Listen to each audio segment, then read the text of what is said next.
Public court news ఛానల్కి స్వాగతం సుస్వాగతం. ఈరోజు మన పబ్లిక్ కోర్ట్ న్యూస్ ఛానల్ స్టూడియోకి తెలంగాణ మోదీకా పరివార్ సభ్యులు డాక్టర్ ఎస్ నరసింహరావు గారు మనతో పాటు ఉన్నారు. వారిని అడిగి అంటే భారతీయ జనతా పార్టీ కార్యాచరణ గురించి వారిని అడిగి తెలుసుకుందాం. నమస్కారం గురువు గారు. నమస్కారం స్వామి. గురువు గారు, ఇప్పుడు భారతీయ జనతా పార్టీ పాత బస్తీలో మన జెండా బీజేపీ జెండా ఎగరేస్తుందంటారా?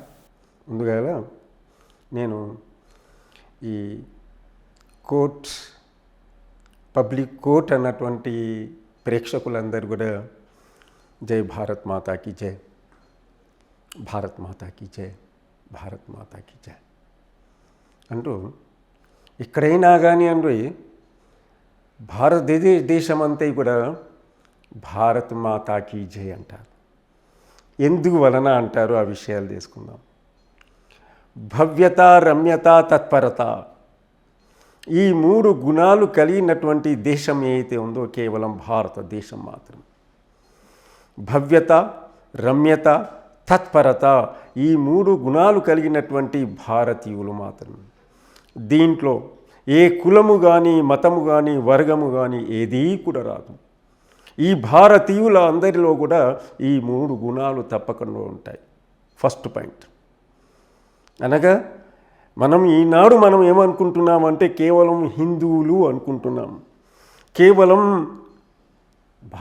ఇదే అనుకుంటున్నాం.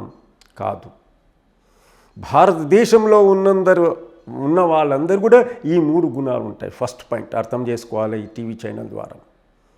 ఏ వర్గం లేదంటున్నాను, ఏ కులం లేదంటున్నాను, ఏ మతం లేదంటున్నాను, సర్వమానవాళికి భారతీయుల్లో మాత్రం ఈ మూడు గుణాలు ఉంటాయి. భవ్యమైనటువంటి గుణాలు, విశాలమైనటువంటి భావంతో కలిగినటువంటి వాడు కేవలం భారతీయుడు. కోమలమైనటువంటి మనస్సు కలిగినటువంటి వాడు భారతీయుడు. తత్పరత, ఇతరులకు సహకారం చేసినటువంటి గుణం మాత్రం ఉన్నాడు కేవలం భారతీయుడు.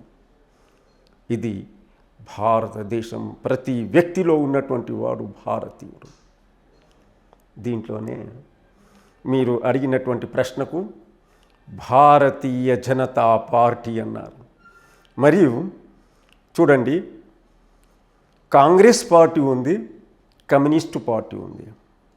కాంగ్రెస్ పార్టీ ఎక్కడ పుట్టింది నాన్న? బ్రిటన్లో. రష్యా ఏది? కమ్యూనిస్టు పార్టీ ఎక్కడ పుట్టిందా? రష్యాలో. మళ్ళీ భారతీయ జనతా పార్టీ ఎక్కడ పుట్టిందానా? ఇండియా, భారతదేశంలో పుట్టింది. మరి చిన్న ఎగ్జాంపుల్ ఇస్తాను మీకు. కన్న తల్లి పైన ప్రేమ ఎక్కువ ఉంటుందా లేదా సౌతి తల్లి పైన ప్రేమ ఎక్కువ ఉంటుందా? కన్న తల్లి పైన ప్రేమ ఎక్కువ ఉంటుంది. ఈ భారతీయులందరిపైన అంటున్నా నేను, జాగ్రత్త ఈ ఛానల్ ద్వారా తెలుసుకోవాలి. భారతీయులందరూ కూడా ఏం తెలుసుకోవాలి? కన్న తల్లి ప్రేమ కలిగినటువంటి పార్టీ ఏదైతే ఉందో కేవలం భారతీయ జనుల యొక్క పార్టీ, అది భారతీయ పార్టీ. అనగా ఏ వర్గానికి సంబంధించింది కాదు. ఫస్ట్ పాయింట్, ఏ కులానికి సంబంధించినటువంటి కాదు. యావత్ భారతదేశంలో ఉన్నటువంటి ప్రతి వ్యక్తికి, ప్రతి స్త్రీకి, ప్రతి పురుషునికి, ప్రతి విద్యార్థికి ఏవైతే గుణాలు ఉన్నాయో ఈ మూడు గుణాలు ఉంటాయి. ఈ మూడు గుణాలతో కన్న తల్లి లెక్క ఉన్నటువంటి పార్టీ కేవలం ఉన్నటువంటిది ఏదైతే ఉందో అదే Bharatiya Janata party. First point. రెండవది అడిగినటువంటి ప్రశ్న మా హైదరాబాద్ ప్రాంతానికి సంబంధించినటువంటిది. ఓల్డ్ సిటీ అన్నటువంటి విషయానికి తెలుసుకుందాం. మా భారతీయ పార్టీ ఏం చేస్తుంది? అందరికీ సమానం చేస్తుంది. కులం లేదు, మతం లేదు అంటున్నాం. కులానికి, మతానికి సంబంధించినటువంటి కొంతమంది మాత్రమే మతాన్ని మధ్యలో తెచ్చుకొని కాదు ఈ మతం అని వర్గీకరణ చేస్తున్నారు. ఫస్ట్ పాయింట్ నేను అన్నాను, మూడు విషయాలు. అది ప్రతి భారతీయుడు అర్థం చేసుకోవాలి. నా భారతీయత అంటే ఏంటిది? నేను మతం గురించి, కులం గురించి ఈ ఛానల్ ద్వారా చెప్పడం లేదు. జాగ్రత్తగా వినండి. ఏమంటున్నాను? హైదరాబాద్ నగరానికి భారతీయ జనతా యొక్క జెండా ఎగురుతుందా అన్నటువంటి విషయానికి చెప్తున్నాను. పాత బస్తీ కూడా కాదు. మరి ఏంటిది, ఎందువలన ఆ విషయానికి మనం జాగ్రత్తగా అర్థం చేసుకోవాలి. నేను ఇక్కడ ఏ పార్టీ గురించి చెప్పడం లేదు. గత స్వాతంత్రం వచ్చినప్పటి నుంచి అనగా 1253 ఆ ప్రాంతంలో అనేకమైనటువంటి హిందువులపైన మన పైన అనేకమైనటువంటి అరాచకాలు చేశారు. సరే, అది కూడా నేను చెప్పడం లేదు, ఎందుకనగా టీవీ మాధ్యాల ద్వారా అది చెప్పదు. కానీ మనం ఈనాడు రజాకార్ సినిమాను మనం చూస్తున్నాము, పబ్లిక్లో వచ్చేసింది, ఇలా అది కూడా నేను చెప్పడం లేదు. ఈ టీవీ ద్వారా ఏం చెప్తున్నానంటే భారతీయత అర్థమైంది. రెండోది, హైదరాబాద్ నగరంలో జెండా ఎగురుతుందా? ఇతరస్తులు, ఇతర మతాల వారు ఏం చేస్తారంటే తమ ఓటు బ్యాంకు కోసం వారి లేనిపోయినటువంటి ఓట్లను పెంచుకొని 100 మంది ఉంటే 200 మంది చేసుకున్నారు, 200 మంది ఉంటే 500 మంది చేసుకున్నారు. లేనిపోని పేర్లను పెట్టుకొని అక్కడ పెట్టుకొని ఆ యొక్క ఎక్కడైతే చిన్న చిన్న సందులు ఉన్నాయో అక్కడ వేరే కులం, వేరే మతానికి సంబంధించినట్టు వ్యక్తులు ఈ యొక్క ప్రాంతంలో, ఈ గల్లీలో రావద్దని ఓట్ల శాతం పెంచుకున్నారు. ఎవరు? వేరే ఇతర మతస్థులు, వేరే పార్టీ వారు. ఎందువలన? నాదే ఇక్కడ ఈ ఓల్డ్ సిటీలో నా జెండానే పైకి రావాలి, నా వారే పైకి రావాలి అంటే ఎవరు అంటున్నటువంటి విషయానికి నేను చెప్తున్నాను, ఎంఐఎం పార్టీ అనుకోవచ్చు. వారు ఏం చేశారు? నా జెండానే ఎక్కడికి కలకాలం ఉండాలి అని చెప్పుకుంటున్నారు, ఉంటున్నది. గత 50-40 సంవత్సరాల నుంచి వాళ్ళ జెండా ఉంది. సరే, నేను ఒక్క విషయం అడుగుతా. ధర్మో రక్షతి రక్షతః అన్నారు. ధర్మాన్ని రక్షించే ధర్మం అది కాపాడుతుంది, వాస్తవం, సత్యం. మన హైందవ సాంప్రదాయంలో ధర్మం రక్షతి రక్షతః, ధర్మాన్ని నేను కాపాడు, ఆ ధర్మం నీకు కాపాడుతుంది అన్నారు. అది వాస్తవం. ఏ మతంలోనే ఉంది, కేవలం హిందువులోనే కాదు, ముస్లింలో కూడా ఈ విషయం ఉంది. ఈ ముస్లిం ధర్మాన్ని అంటే వారి యొక్క ధర్మాన్ని కాపాడు, ఆ పరమాత్ముడు మీకు కాపాడుతాడు అంటారు. ధర్మాన్ని కాపాడుతాడు. సరే, ఇక్కడ వచ్చేసి ఇక్కడ వారు ఏం చేస్తున్నారు? తన స్వార్థం కోసం, తన వారి కోసం, తన కోసమే, తన కుటుంబం కోసమే నా జెండా ఎప్పటికీ ఉండాలి, నేనే ఉండాలి, నేనే రాజ్యం పరిపాలన చేయాలి అన్నటువంటి విషయంతో ఇక్కడ పరిపాలన చేస్తున్నారు. ఆ చేసినంత మాత్రాన ఎన్ని రోజులు ఉంటున్నాను? ఎన్ని రోజులు ఉంటుంది? ఒక రోజులో కొంటే ఒక రోజు కూలిపోతుంది కదా. ఆ కూలిపోవడానికి వచ్చినటువంటి ఏదైతే సమయం ఉందో ఈ సమయం వచ్చింది. ఇప్పుడు మనకు పాత బస్సులో మన జెండా ఎగరే సమయం ఎందువలన వచ్చింది?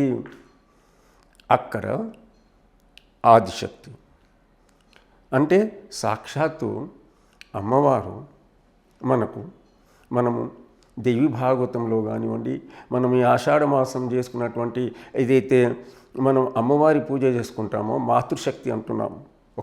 జ్ఞాపకం చేయాలి, నేను వేదాల కాలంలో పోతున్నాను. మన ఆరాధన మాతృ ఆరాధన ఉందమ్మా. ఈ కాలంది కాదు, ఇది ఇప్పటిది కాదు. ఇప్పుడు మోదీ గారు కూడా 33% స్త్రీల కోసం కోటా పెంచారు, రిజర్వేషన్ పెట్టారు. మాతృశక్తి అంటున్నారు. ఇది మాతృ ఆరాధన ఆ కాలం నుండే ఉంది, వేదాల కాలం నుండే. అందుకే మాతృదేవో భవ అన్నారు. అందుకే ఇప్పుడు మోదీ గారు కూడా ఏంటంటే ఫస్ట్ స్త్రీ శక్తి, రైతులు, దాని తర్వాత వెనుకబడినటువంటి వాళ్ళు, దాని తర్వాత సమాజంలో ఉన్నటువంటి ఎవరైతే వెనుకబడినటువంటి వాళ్ళు, యువకులు. ఫస్ట్ ఏంటిది? రైతులు, స్త్రీ శక్తి, దీనహీనమైనటువంటి వ్యక్తులు, మరి 4వ వారు యువకులు. వీరు నలుగురు మాత్రం బాగుంటేనే దేశం బాగుపడుతుంది. స్త్రీ శక్తి, మహిళా శక్తి, దాని తర్వాత రైతులు. మనకు అన్నం ఇచ్చినట్టు మాతృదేవోభవ వచ్చింది రైతులు బాగుంటేనే దేశం సుభిక్షితంగా ఉంటుంది.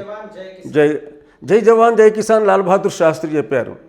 కానీ మోదీ గారి యొక్క మన ప్రధానమంత్రి గారి యొక్క ఉద్దేశం ఏంటి అంటే ఈ 4 బేసిక్ అనమాట.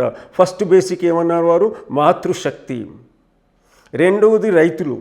అంటే ఈ మాతృశక్తి అంటే తన సంతానాన్ని ఎలా పెంచాలి, ఏం కదా ఆమెకు మొత్తం తెలుసు అనమాట.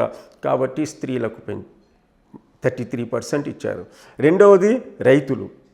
మూడవది వెనుకబడినటువంటి కులాలు ఎవరైతే ఉన్నారో పాపం దీనము అందుకే వెనుకబడినటువంటి మన రాష్ట్రపతి గారు ఎవరు రాష్ట్రపతి గారు ఎవరైతే ఉన్నారో వెనుకబడినటువంటి చాలా దీన పరిస్థితిలో ఉన్నటువంటి వారు ఆ ప్రాంతానికి చెందినటువంటి ఆమెకు తీసుకుపోయి రాష్ట్రపతి చేశారు. నాలుగవది యువకులు బాగుంటేనే దేశం బాగుంటుంది. ఈ నాలుగుట్లో కూడా ఒకరు కూడా బాగు లేకుంటే దేశం బాగుపడదన్నమాట. కావున ఈ నలుగురు గురించి చాలా ప్రయత్నం బాగా చేయాలన్నటువంటి సదుద్దేశంతో ఉన్నటువంటి వారు ప్రధానమంత్రి గారు. ఈసారి తప్పక జెండా ఎగరేస్తుందా? అయితే ఇక్కడ నా యొక్క ప్రాంతానికి సంబంధించినటువంటి హైదరాబాద్ నగరానికి సంబంధించినటువంటి వాళ్ళైతే ఏవైతే ఉన్నారో నేను అంటున్నాను బోగస్ ఓట్లు ఉన్నాయి చాలా. ఆ ఓట్లు తీసేసి పకడ్బందీగా అంటే ఎక్కడైతే గల్లీల్లో ప్రాంతాల్లో ఎక్కడైతే మనం బీజేపీ నాయకులు ఎక్కడైతే ఉన్నారో అక్కడ పోకుండా వాళ్ళు ఆక్రమణ చేసుకుని వాళ్ళు బోగస్ ఓట్లు వేస్తుంటారు. దాన్ని పకడ్బందీగా చేసినట్లయితే తప్పకుండా అక్కడ హైదరాబాద్లో భారతీయ జెండా ఎగురుతుంది 100%.